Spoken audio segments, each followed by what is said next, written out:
기독교 신앙을 가장 잘 표현하는 성품이 뭐죠? 머뭇거리시면 어떻게 해요?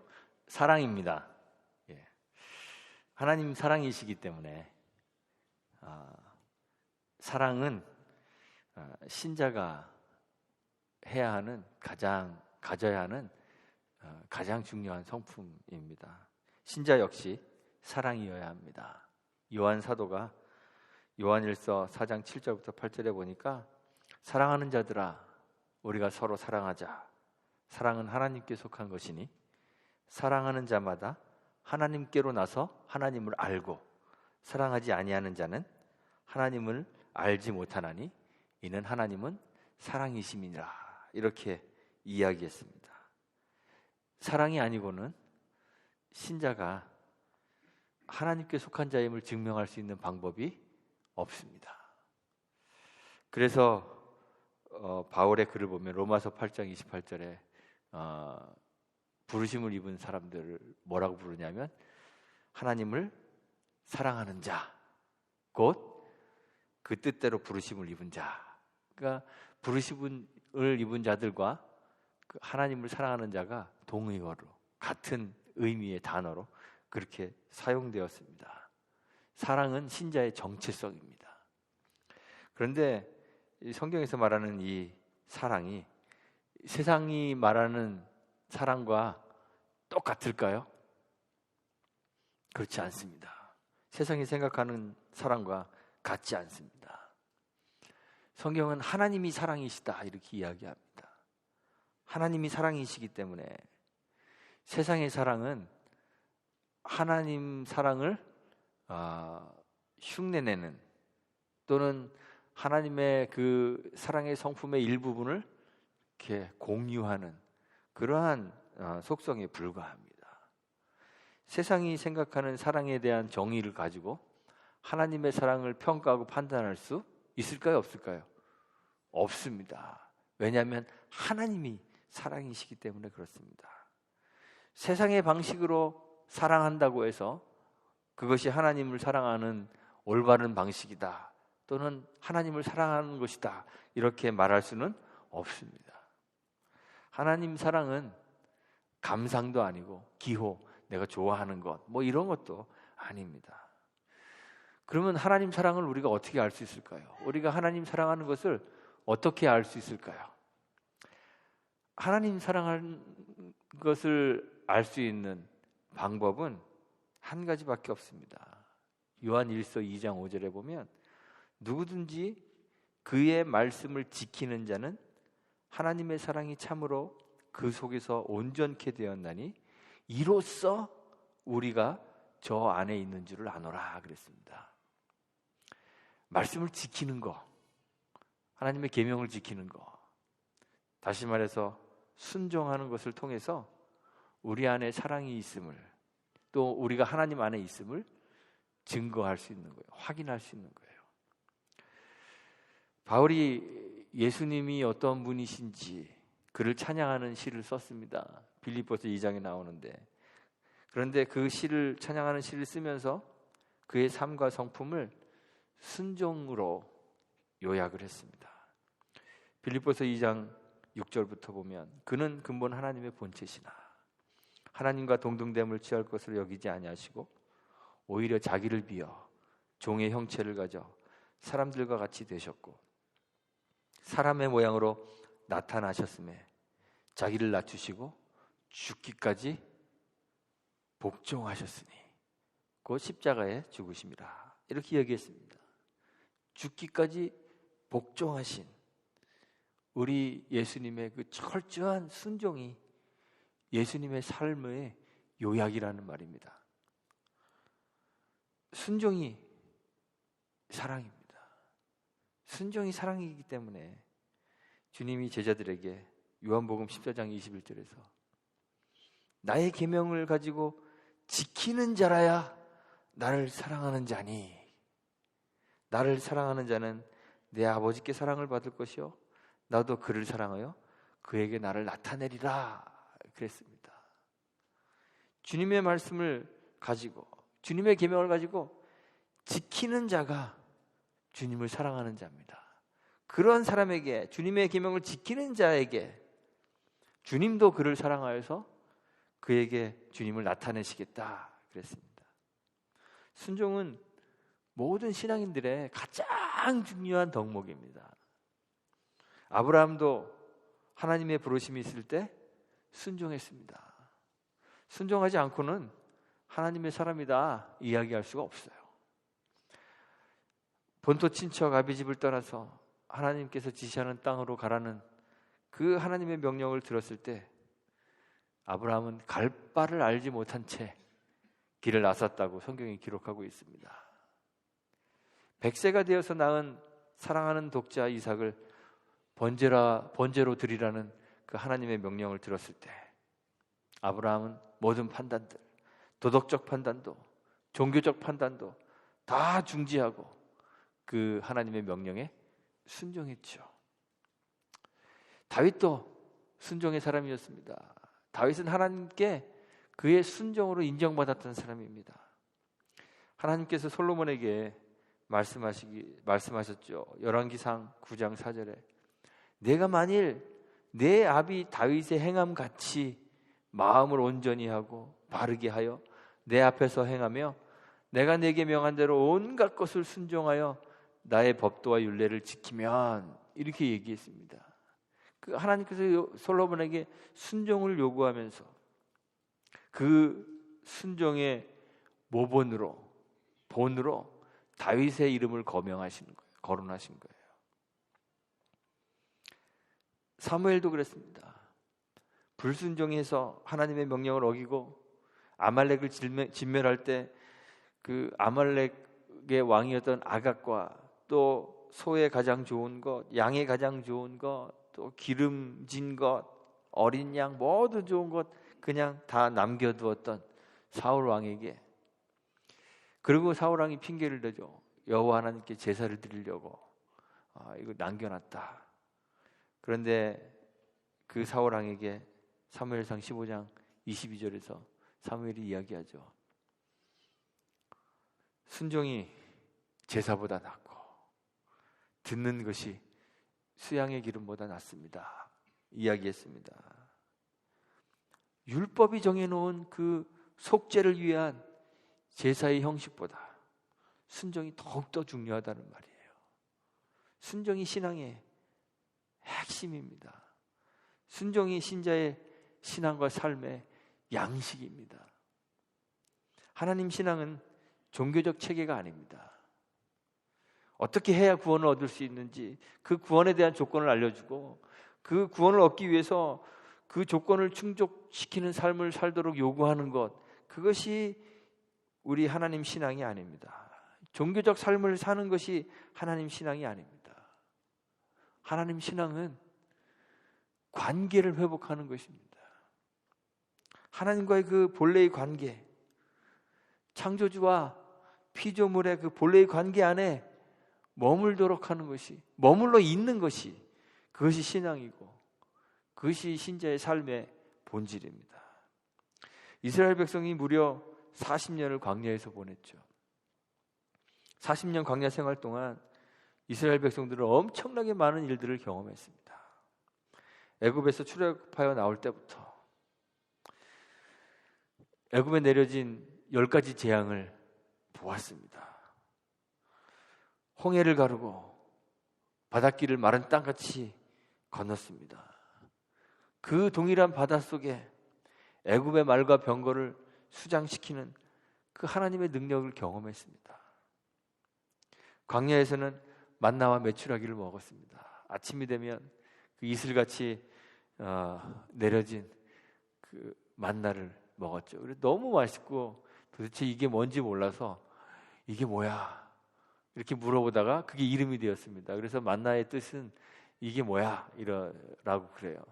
이게 뭐야? 이게 뭐야? 그러다가 만나가 됐습니다.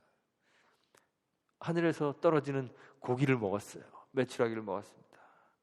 반석에서 터져 나오는 물을 마셨습니다. 전혀 군사로 훈련되지 않은 사람들을 가지고 광야길을 통과하는 동안 그들을 괴롭히는 그러한 민족들과 싸워서 승리했습니다. 요단 강물도 멈추게 했습니다. 그래서 강바닥을 걸어서 가나안 땅으로 들어왔습니다. 그리고 이제 그 가나안 정복의 첫 번째 관문인 여리고 성을 앞에 두고 있습니다. 그 여리고를 향해 이제 진격해 가야 됩니다. 40년의 그 광야 떠들이 생활을 마치고 더 길게 보면 400년 동안의 그 노예 생활을 끝내고 정착지로 가는 거예요. 젖과 꿀이 흐르는 새로운 정착지를 개척해야 하는 그 시작점에 지금 이스라엘 백성들이 서 있습니다. 그런데 하나님의 명령은 한 번도 이성적인 적이 없습니다. 전술적으로 이해하기 어려운 그런 명령들을 하나님이 늘 내리십니다. 요단을 건넜습니다. 길갈이라는 곳에 이르렀는데, 그래서 하나님이 여호수아에게 명령하십니다. 부싯돌을 가지고 칼을 만들어서 이스라엘 자손에게 할례를 행하라고 하셨습니다. 할례가 뭔지 아시죠? 설명드리기 좀 민망한데, 남성의 성기의 그 표피를 베어내는 것입니다. 엄청난 고통을 수반합니다. 마취제도 없고 진통제도 없던 시절에 맨살을 베어내는 그 고통이 극심합니다. 예민한 그 부분을 베어내기 때문에 다른 데 이렇게 칼로 베는 것보다 훨씬 더 고통이 극심합니다. 그래서 할례 후에는 일정 기간 동안 거동을 할 수가 없습니다. 일예가 있죠. 야곱의 딸 디나가 하몰의 아들 세겜에게 강간을 당하였습니다. 이를 수치스럽게 여겼던 디나의 오라비들이 세겜과 성에 있는 모든 남자들을 다 할례 받게 합니다. 할례 받아야 우리 딸을 주겠다 그럽니다. 그리고 제3일에 그들의 고통이 최고의 그 점에 올랐을 때 야곱의 아들 중에 시므온과 레위 단 2사람이 그 성의 모든 남자를 칼로 다 죽인 일이 있습니다. 그런데 하나님은 바로 적들의 코앞에서 이스라엘 백성들에게 할례를 행하라고 명령을 하시는 거예요.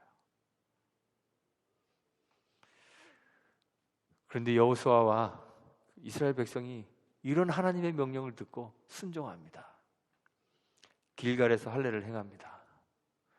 그리고 성경에 보니까 할례 없는 자가 되었던 애굽의 수치를 굴러가게 했다. 그래서 그 땅의 이름이 길갈이 된 것입니다. 굴러간다라는 의미의 그 길갈이라는 이름이 되었습니다. 어떻게 싸우는가? 그런 것보다 수치를 굴러가게 하는 것, 하나님 앞에서 정결해지는 것이 훨씬 더 중요하다는 말입니다. 그리고 여리고 가까이 있을 때 여호수아가 칼을 빼어서 손에 들고 마주선 한 사람을 만납니다. 그 오늘 본문 말씀입니다. 여호수아가 그에게 묻습니다. 너는 우리를 위하느냐? 우리의 대적을 위하느냐? 그 사람이 대답합니다. 아니라 나는 여호와의 군대 장관으로 이제 왔느니라. 여호수아가 땅에 엎드려 절을 하며 말하죠. 나의 주여, 종에게 무슨 말씀을 하려 하시나이까? 여호와의 군대 장관이 여호수아에게 대답합니다.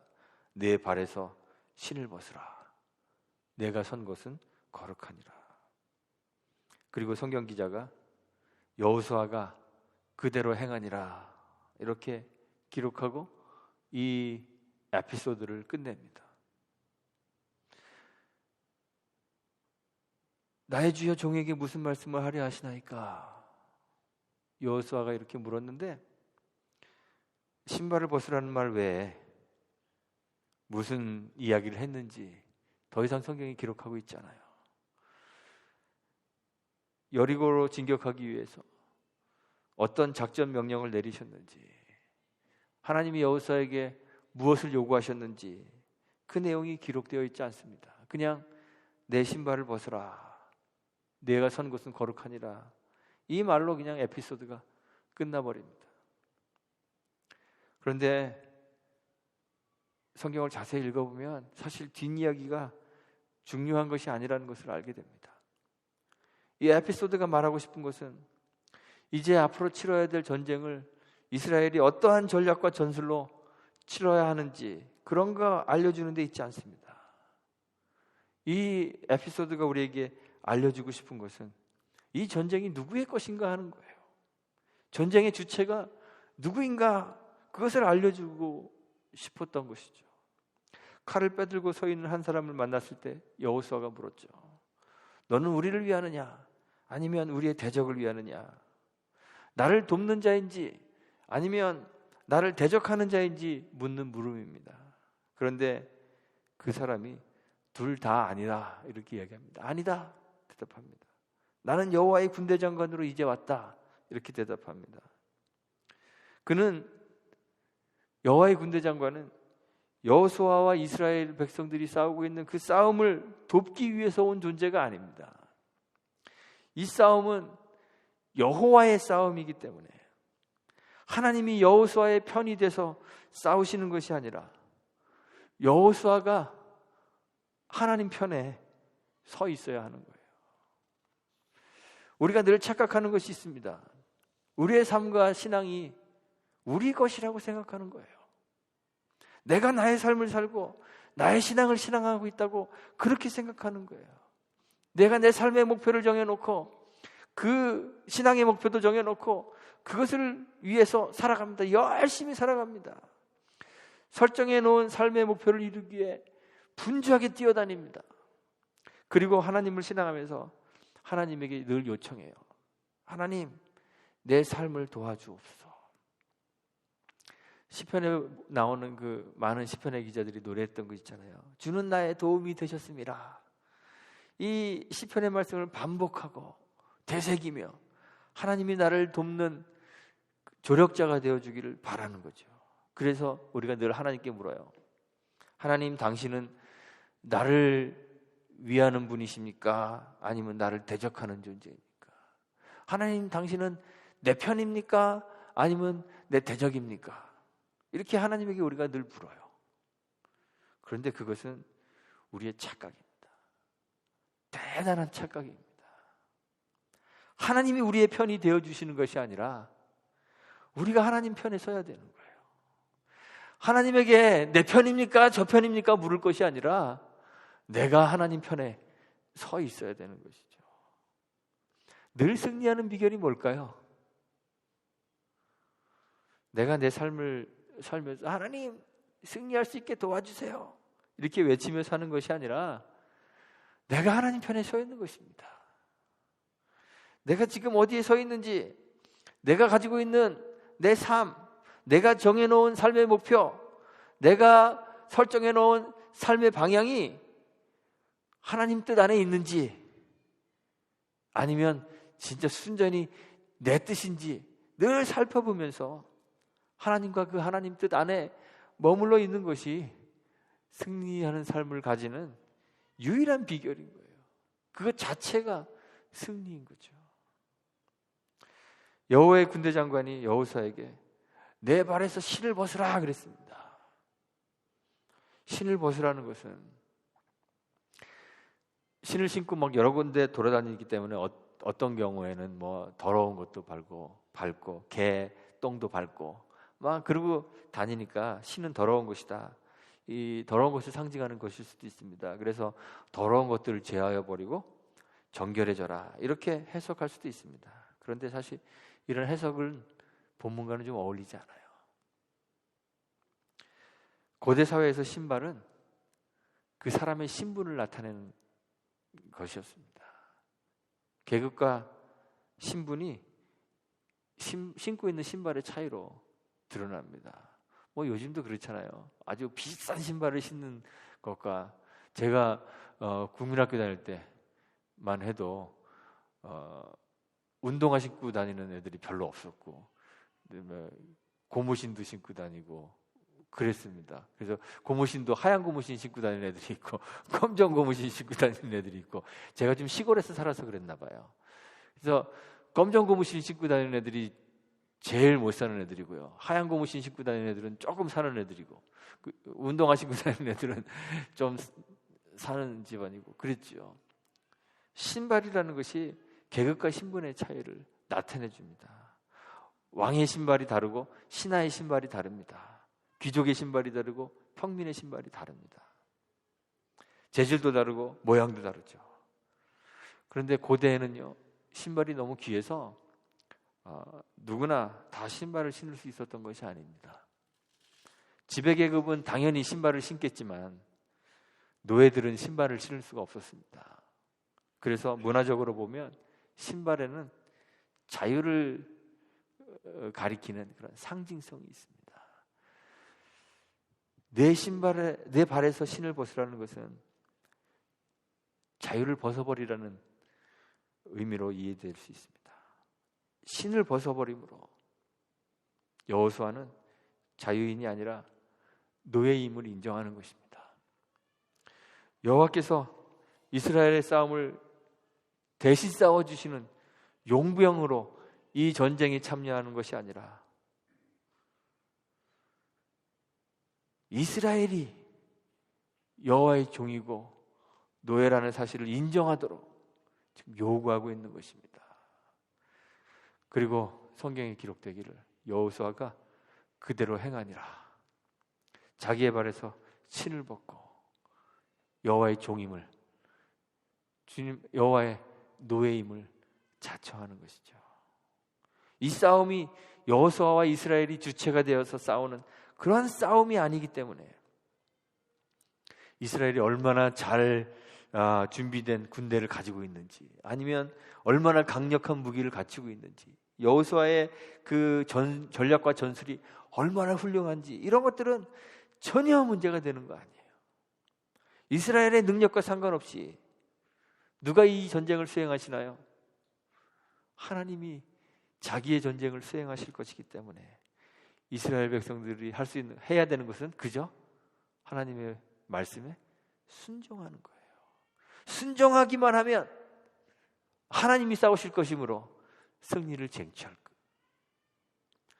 이미 이스라엘 백성들이 그것들을 경험했어요. 뚝을 넘쳐 흐르는 그 요단강에 믿음으로 순종하여 발을 내디딜 때 요단 강물이 멈추는 기적을 경험했습니다.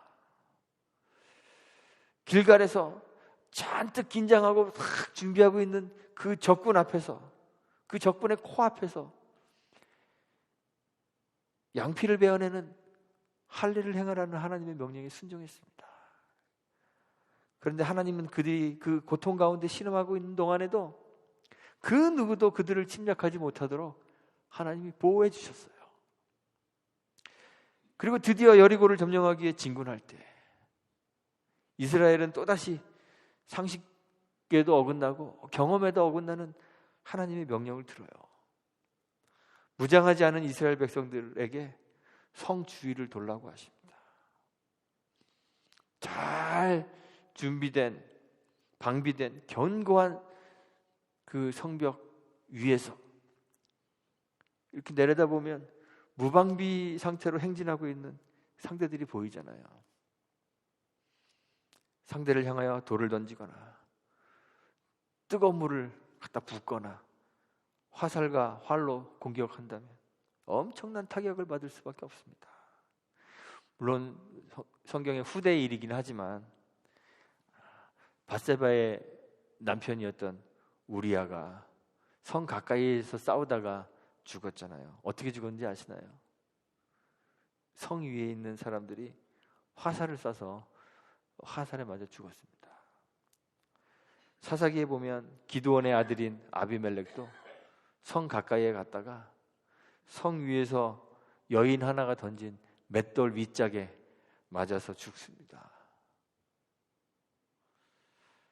그런데 여호수아와 이스라엘은 자신의 경험도, 자기의 지식도, 자기의 상식도, 자기가 세워놓았던 전략도 다 중지시켜버립니다. 이러한 것들에 근거한 판단을 중지합니다. 그리고 하나님의 종임을 고백했기 때문에 하나님의 말씀의 적합성에 의문을 제기하지 않습니다. 하나님, 도대체 이게 말이 되는 이야기입니까? 상식에 맞습니까? 하나님, 군사 전략에 맞습니까? 하나님께 의문을 제기하지 않습니다. 전적으로 순종합니다. 말없이 성주의를 7일 동안 돌았습니다. 그리고 하나님께서 쟁취하시는 그 엄청난 승리를 함께 경험할 수 있었던 거죠. 오늘날 우리 세상은 정말 믿을 수 없을 만큼 발전했습니다. 고대로부터 쌓아온 지식의 양이 엄청나서 사람들이 생각하죠. 이제는 하나님의 개입 없이도 세상에서 일어나는 모든 현상들을 다 설명할 수 있을 것이다. 그렇게 자신합니다. 신자들도 그렇습니다. 세상과 함께 엄청 지혜로워졌습니다. 지식이 풍부해지고 경험이 다양해졌습니다. 또 가진 것도 많아져서 부유해졌습니다. 그래서 요즘 세상에 신자들도 전적으로 하나님 의지하고 삶을 맡기는 사람들이 거의 없습니다. 다 내가 내 인생의 주인이 되고 내 신앙의 주인이 되었습니다. 그래서 내 생각대로 살고 내 생각대로 신앙합니다. 교회도 보면 다 자기 생각대로 교회를 움직이려고 하잖아요. 그래서 교회가 맨날 싸우는 이유가 교인의 숫자만큼 다양한 생각이 존재하기 때문에 그렇습니다. 모두가 다 내 인생의 주인이 되고 내 신앙의 주인이 되어 삽니다. 그러다가 약간의 도움이 필요할 때 하나님에게 도움을 요청하죠. 하나님의 방식대로 도와주시는 거 별로 원하지 않습니다. 하나님이 내가 원하는 방식으로 내가 원하는 도움을 주기를 원하죠. 그래서 우리는 여호수아처럼 하나님에게 늘 묻는 거예요. 하나님, 내 편입니까? 내 적입니까? 이렇게 묻죠. 그런데 하나님은 용병이 아니십니다. 하나님이 주인이십니다. 그래서 우리에게 하나님이 내 발에 신을 벗으라고 요구하십니다. 내 발에 신을 벗으라는 그 하나님의 말씀에 순종하여 그대로 행했던 여호수아처럼 우리도 우리 발에서 신을 벗어야 됩니다. 종으로 하나님 말씀에 순종해야 합니다. 우리 다음 주부터 여기 깨끗하게 깔고 신발 벗고 들어갈까요? 우리의 경험과 지식, 내가 가진 자원의 질과 양, 이런 것으로 우리의 삶이 결정되는 것이 아닙니다. 빨리 깨달아야 됩니다. 하나님이 반드시 하나님의 뜻을 이루어 가실 것이기 때문에 하나님을 내 편으로 끌어들이려고 하지 말고 내가 하나님 편에 서 있어야 되는 거죠. 내가 하나님의 종으로 하나님이 이루시는 그 승리를 경험할 수 있게 되기를 바랍니다. 우리는 종입니다. 하나님의 말씀을 우리의 지식으로 판단하지 마십시오. 하나님의 말씀을 우리의 경험으로 판단하지 않기를 바랍니다. 신발을 벗으라는 그 주님의 명령에 여호수아처럼 그대로 행하여서 순종의 길을 걷는 저와 여러분들이 되시기를 주님의 이름으로 축원하고 부탁드리겠습니다. 함께 기도합니다.